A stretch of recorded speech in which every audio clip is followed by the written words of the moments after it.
all engine running. Absolute genius. Get this.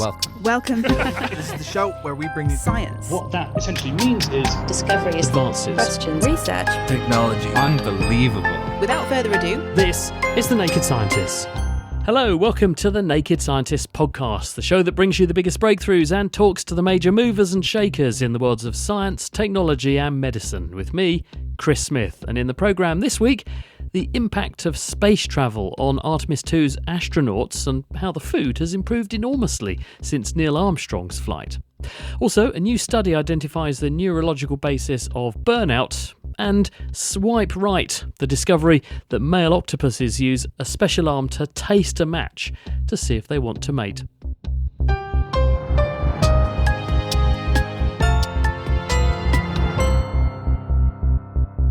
Astronauts aboard NASA's Artemis 2 mission are heading home after a lunar flyby that saw them travel farther from Earth than any other humans ever have. We've all seen the footage of them floating in microgravity with remarkable shots of the Earth rising behind them. But what demands has this mission placed on their bodies? Kevin Fong is a broadcaster, doctor, and also worked at NASA's human spaceflight program in Houston. Out of more than 20,000 applicants to become an astronaut, he also almost made it. I asked Kevin to explain the particular challenges that are posed by going off-planet. The thing that makes space unique is the microgravity environment. So that is the fact that although you're still within the gravitational field of various planetary bodies, you are falling through space, and so you are effectively weightless. And that means that your system, your physiology is unloaded. And of course, we always think about our muscles and our bones, and they do decondition. The muscles waste, for want of a better word, and the bones also get thinner in certain load-bearing areas. The heart, which is actually a muscle pump that routinely does work against gravity every day, deconditions to a degree. Other systems are affected, your system of balance and coordination, even your system of hemopoiesis, so the way that you form new blood cells. There's this so-called space anemia, which has actually been a little bit hard to pin down. But the good news is that, broadly speaking, for the missions that we have so far put up in space, we've found good countermeasures to all of that. How quickly do the changes like those you've been outlining kick in? Actually, the thing that you notice first is the alterations of your balance coordination associated with changes that are sensed by your inner ear, because we don't think about it on a day-to-day basis. You know, if you're running down the wing of a football pitch and someone kicks the ball at you, that's a very complicated coordinating function for your body. Your head has to swivel around, your body has to know how it's moving, where it's moving, it has to be able to track the ball coming across. And so you have your vision, what you can see, you have what you can feel in your joints in terms of the proprioception, the position of your joints, and what you can feel in your inner ear in terms of accelerations. And so although that simple task of someone shouting your name and chucking a ball at you and you catching it, you don't really give it a second's thought. It is a deeply complicated task. And as soon as you go into space, they're really thrown off. And so that manifests quite quickly as nausea and in some case vomiting amongst the crew. So much so that one of the most prescribed medicines there is up in space is antiemetic, anti-sickness medications. People also talk about the fluid redistributing around the body, so a lot of it moves upwards because there isn't gravity pulling it downwards. You get a very bloated head and you end up looking like you got a sort of lemon with cocktail stick arms and legs. Yeah, that phenomenon is really interesting. So on Earth, you've got a bunch of mechanisms that effectively try and push blood away from the gravitational force back towards your central circulation. Otherwise, it would all just pool in your lower limb. You go into space and there's no gravitational loading, and so the fluid, unopposed, sort of shifts up into your head. And this means a number of things. First of all, they complain for a little while of feeling like they've got a head cold because, of course, they've got all of this congestion in the blood vessels that line the nasopharynx, etc. So it basically feels like you've got congestion and a cold. It alters your sense of taste for the same reason.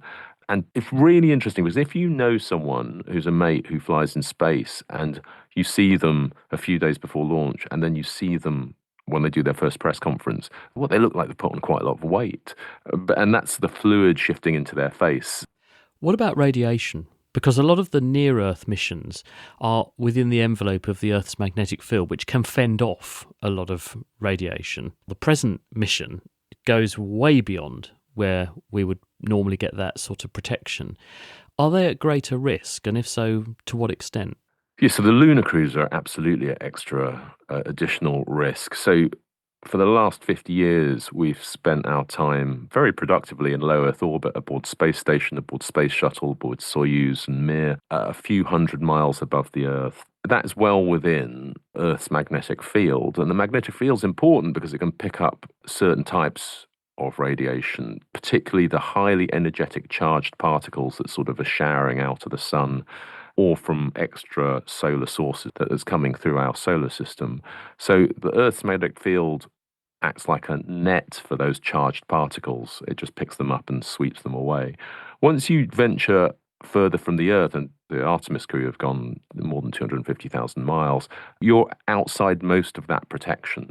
So you are much more vulnerable to that type of radiation. And in particular, the thing that keeps most human spaceflight operations teams awake at night is the risk of a big solar particle event, a big solar flare, in which you can suddenly have many orders of magnitude greater flux of radiation coming through the space. You have to think quite hard about what contingencies you would have if such a thing were to happen. Presumably, the duration of this particular mission and its distance will be extremely insightful from the perspective of all of the possible health impacts that you've been reviewing for us in informing what we do next and what it is like to go farther and for longer in these sorts of environments as a human. Yes, we'll learn something more about how crews respond to the space environment in this particular vehicle type. But we've done so much of that groundwork in the last 50 years. Space station was the perfect laboratory to look at human bodies in space and how they respond to long duration. We've had crews up for more than a year constantly in space. So we know quite a lot about the effects of the human body. So 10 days, which is the duration of the Artemis mission, well within our operational experience. So apart from the radiation, there's less in the way of unusual challenges up here. There's that, and then there's the remoteness. The remoteness is also something to think about because, again, for the last half century, we've been within a few hours of return to Earth. Now the lunar missions take you out to days. You've mentioned that it's been a number of decades that we've been making these sorts of explorations. One person I spoke to told me that the environment that astronauts experience is leaps and bounds better now than it would have been back in Neil Armstrong's day. The smell alone, they said, was really quite something that confronted you when everyone came home the last time.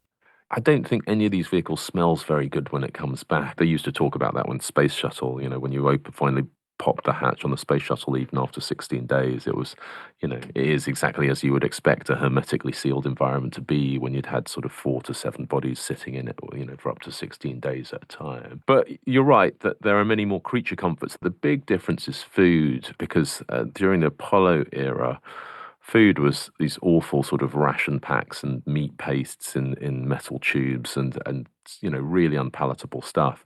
And they've realized over time that food is such a massive modifier of your morale that they take quite a lot of care about that. And the science involved in the food is quite incredible because people don't really think about it. They say, okay, I get that you don't have a stove up there, but surely you've got a space microwave. Well, no, you don't, because a space microwave is very heavy, very power hungry, and also it could set things on fire, so you can't have that. And then you think, okay, well, then you're obviously eating sort of instant noodles and you're going to have a kettle somewhere, but you don't have a kettle because boiling water floating around the cabin is extraordinarily hazardous. So the only source of water you have is pretty tepid water.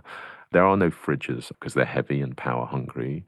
So you have to find ways to store your food, and you do that variously by pasteurizing them, I guess, to kill organisms, or irradiating them, or dehydrating them. And that's quite impressive. And then once you've got that, then you can build a menu based upon those preparation limits. And they do some impressive stuff. I've had space prawn cocktail. It tasted all right, actually.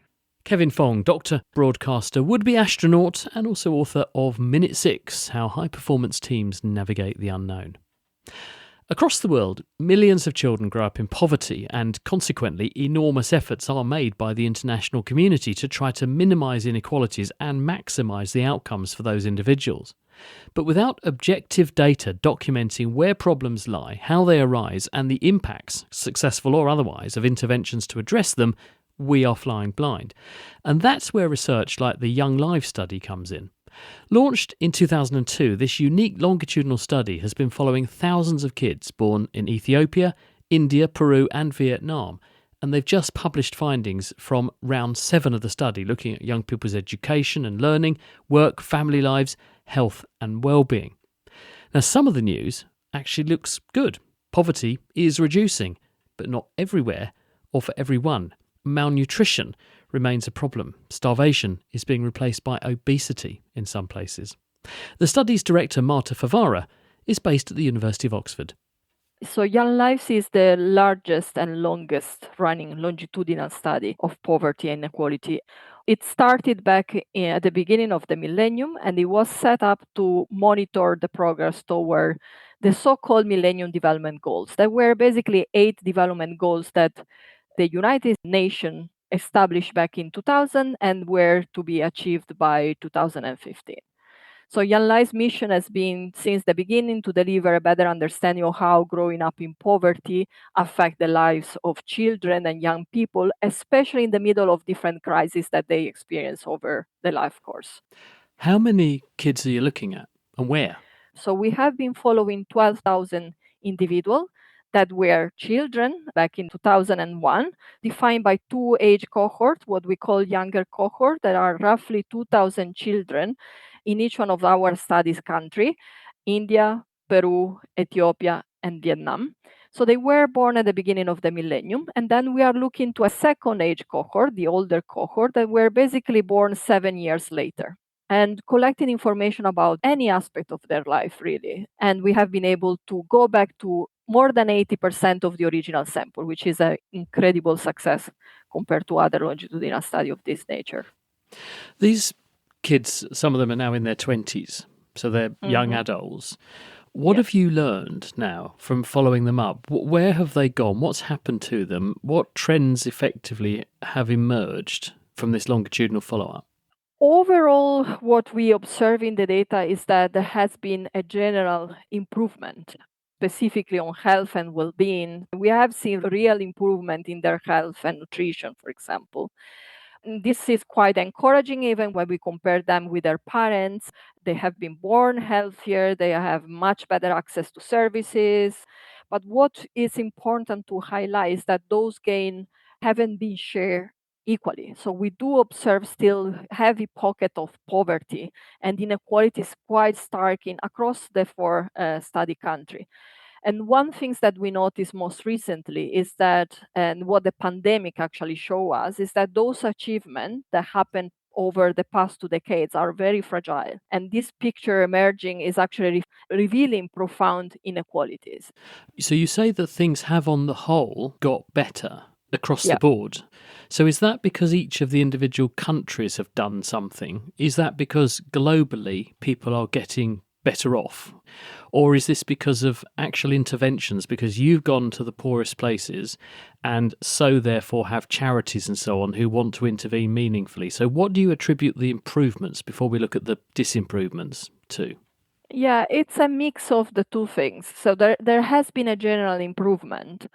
Looking at data such as the reduction of poverty, this is across the board. It happened in all countries. Poverty went down massively. We start from rate of undernutrition, for example, in Peru back in 2001, where 40% of the children were undernourished, and now undernutrition is no longer a problem in Peru. But it's still a problem in some other countries. It is still a problem in Ethiopia. It is still a problem in India, for example, but has a different phase. So we observe, for example, what is called double burden of malnutrition. In the case of India, you have still a quite consistent proportion, like 20% of our sample that are undernourished, and more or less the same on the other extreme, with raising obesity and overweight, which obviously has other sort of implication for their future life. And similar in education, we saw reducing the gap. More young people are in the education and for a longer period. Primary completion is no longer a problem. It's more about secondary completion and moving up to higher education. But still, the quality of education is not good enough to secure them a decent work. Now, the value of a study like this, though, isn't so much about patting ourselves on the back for things that have improved. That's great. But the real value is in identifying things we can improve on more, and also areas of real deficiency or things that cause major problems.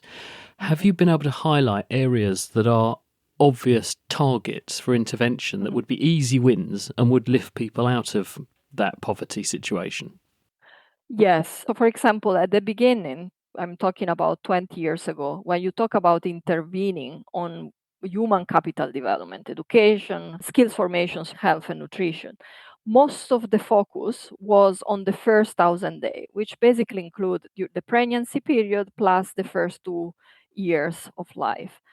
So, study like this highlighted that it is very important to invest in this first 1,000 days, but not everything is lost if that doesn't happen. So, for example, we identify new window of opportunity during the life course where there is still space for social protection program, cash transfer program, or depending on the nature of the problem, where we can intervene and compensate or remediate for what didn't happen before. So this is something that has been missed so far. And I think this sort of evidence might encourage policymakers to intervene even later on and not necessarily only in the first 1,000 days, which we still recognize is a very important period. The other things that study like this, particularly because of the holistic approach and looking at the children and young people life through different lenses, is that we need more cross-sectional intervention because there is different way to look at the same problem. We learned that being undernourished as a kid doesn't have only an implication on physical growth.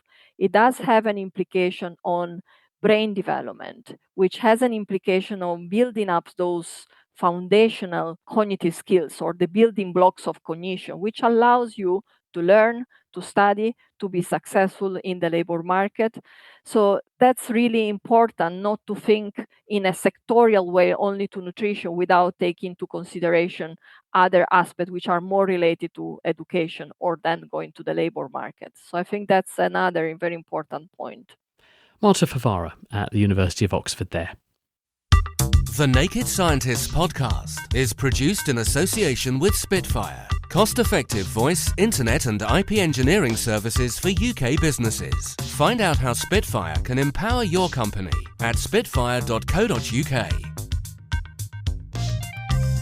Music in the programme is sponsored by Epidemic Sound, perfect music for audio and video productions. This is the Naked Scientists podcast with me, Chris Smith. Still to come, why octopuses keep their mates at arm's length. But first, chronic pain doesn't just affect the body, it can also change the brain. Some people develop depression in the aftermath, in fact, and in a groundbreaking new study, researchers have discovered why. There is a link between stress, the immune system, and the nervous system.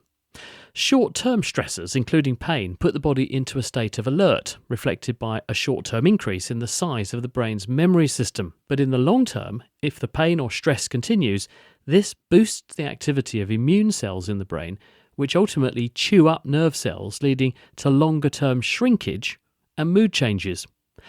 An antibiotic drug seems to be able to block the effect in test animals by turning off the immune response. And intriguingly, an antibiotic drug seems to be able to block the effect in test animals by turning off the immune response. Publishing in the journal Science, Cambridge neuroscientist Trevor Robbins suspects that what they have uncovered is the basis also of burnout.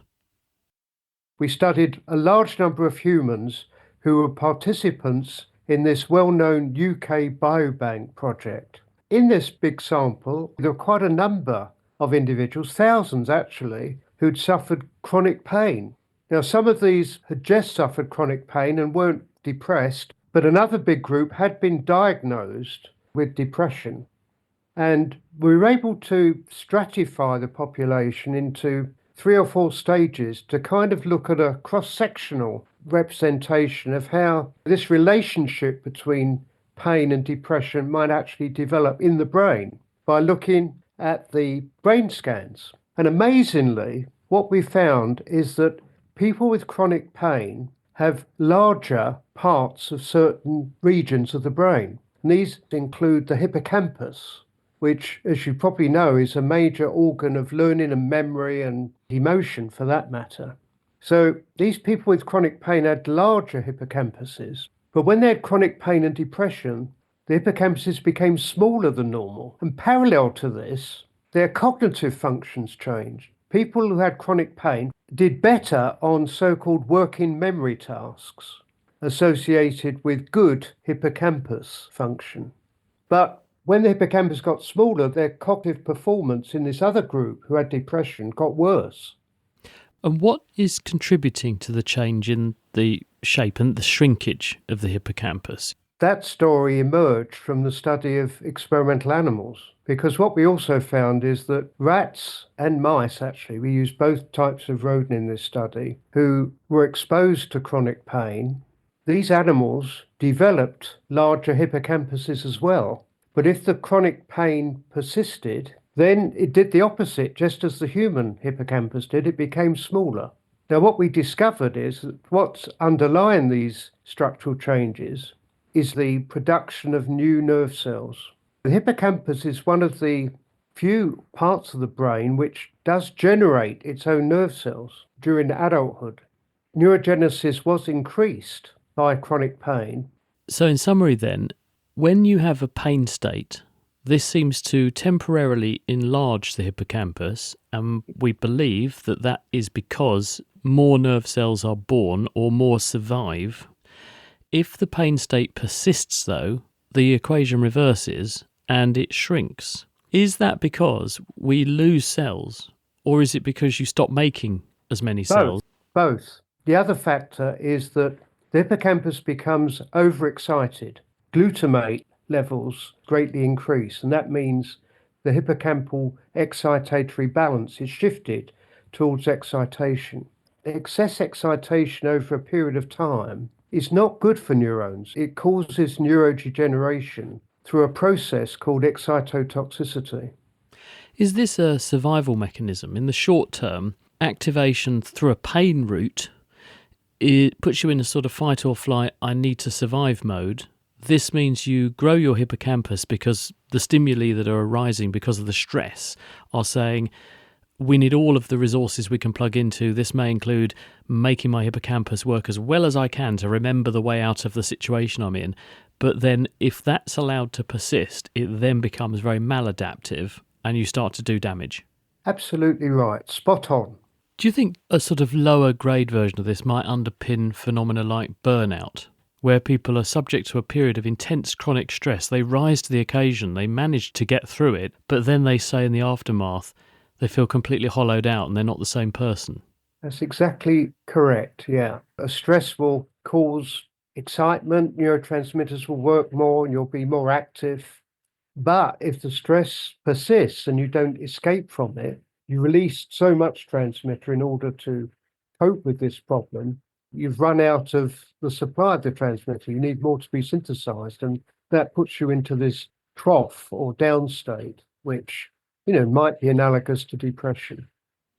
Where does this leave us then, Trevor? Because it sort of suggests that we might, by stressing ourselves, be putting ourselves at quite considerable risk of this sort of thing happening. Or are there some people that this is particularly a problem for? Do you think there are subgroups who need to watch out for this, absolutely. But many of us are more resilient? Not everyone who experiences chronic pain gets depressed. Probably maybe half. And as you know, all of these things, there are so many individual differences caused by genetic factors. Your immune system may be working better. There's a very important aspect of the immune system involved in this phenomena as well, because one of the other things that happens is the microglia. They're not nerve cells, but they're in the brain. They're cells, immune cells, which help maintain nerve cells and get rid of them when they're not working. These microglia also are greatly increased during chronic pain. And initially, they have the effect of actually shaping the newly born neurons to be excitatory. But again, if there's too many of them, these microglia actually have adverse effects and begin to kill off nerve cells. And so it's dealing with these microglia, which is important from the transition from chronic pain to depression. Are there then any interventions that can block this effect? For instance, if we intervene in the immune pathway, does that stop it? Yeah, very interesting question. What we did find is that if you infuse minocycline, which is an antibiotic, into the hippocampus, that has the effect of blocking the transition to the adverse emotional states, the anxiety-like behavior and the depression-like behavior in the rodents. Do you think that the minocycline is working as an antibiotic, or do you think it's an off-target effect? There's something about that molecule that is doing something interesting in the hippocampus. Because one other possibility is that the minocycline is doing something to the microbiome in the gut, and that is affecting the hippocampus. Because we know that wouldn't be happens. the case. That wouldn't be the case when we're giving the minocycline directly to the hippocampus. However, there may well be more than one effect. I mean, minocycline could be expected to reduce inflammation. But also, it has this selective effect on the microglia. By reducing the microglia, that reduces this excitatory drive, which may be at the basis of the neurodegeneration. Absolutely fascinating. Trevor Robbins there. To the undersea realm now, and the world of the octopus. Male octopuses, it turns out, have a specialised arm called a hectocotylus, which they use for mating. However, scientists at Harvard University have noticed that male octopuses actually use this arm to find mates in the first place through a process that's described as taste by touch, and they believe that this is driven by the male's ability to detect the female hormone progesterone using this arm. Here's Harvard's Nicholas Bolono, lead author on the study, telling me how octopuses find love. We were interested in studying mating, and the reason that that's hard to do with octopuses is because they're solitary creatures, and when you put two octopuses in the same environment, they're very aggressive toward one another and will even kill each other. And so we wanted to study mating in a laboratory setting, so we put two octopuses in a tank and we put a barrier between them so they could get used to one another. And in that barrier, we put 3 little holes so they could at least get a sense of the other's presence, but they wouldn't be immediately aggressive. And to our surprise, without even removing that barrier, the octopuses were able to mate by the male octopus putting its specialized arm called the hectocotylus through one of those holes, finding the female, and then initiating mating. So they keep their mates at arm's length, quite literally, by the sound of it. Right. But why do they need to use an arm for that? And is it any arm they can use, or is it a specialised one of their arms? So the male octopus has one specialized arm. It's the third arm from the right in all species. And the way in which it specializes is rather subtle. If you look at the arm sort of macroscopically, it looks just like all the other arms. But it actually has a little bit different tip, and then it has this flap of skin along the length of the arm. And so how they mate is they use this arm to, again, insert into the female mantle, find the oviduct, and once they do, both the male and the female freeze, and then the male transfers a package of sperm from its own mantle down the length of its arm through that groove, and then the sperm is released at the oviduct, and then fertilization happens. Does it do that purely by touch, or are there other things deployed here to work out? I mean, because if it's just reaching out and touching the female, it's not using vision. So that was the surprising result. That's what we did not expect. And so that was where the barrier proved this interesting observation that the octopuses were able to mate with minimal visual information. Then we put them in the dark and they could still do it. And so to us, that suggested that there must be some aspect of touch or chemical that's guiding this arm because there's no vision. And then furthermore, when we did this with male-male pairs, they didn't mate. And so we thought there must be some signal that's coming from the female specifically that the male octopus senses. That is surprising because octopuses, correct me if I'm wrong, are very visually guided. They have good vision. So it's surprising that they would be prepared to put that to one side and go entirely on touch. That's right. They do have a very impressive visual system. And it's not to say that there isn't some component of vision in the wild. Certainly octopuses can recognize one another, but there is this really important component of touch. And what we found is that this touch/taste of the arm is sufficient on its own without vision to mediate mating. Are they picking up chemicals then? Do they have chemical sensors on that arm? They do. So that was the other sort of unexpected finding. Pablo Villar, the lead author, was characterizing these receptors, which are proteins that are used by the octopus to sense environmental molecules to help guide its exploration. And we found these receptors, which we named chemotactile receptors for this taste by touch behavior that the octopus does. We found them around the arms, and they're used to sense molecules that are made by microbiomes in the seafloor and specifically on their prey. And Pablo was surveying where are these receptors for these environmental ligands, and he surprisingly found that some of them are indeed localized on that specialized arm. Exclusively on that arm, or do all arms have chemical sensors and this one, they happen to be different or they're the same? How does the spectrum break down? Yeah, this is another surprising aspect. So all the receptors are in fact the same across arms. The Hectocotylus has a lot more of them, and it has one specific receptor that's particularly good at binding a molecule called progesterone, which we found by profiling what is expressed in the ovary and oviducts.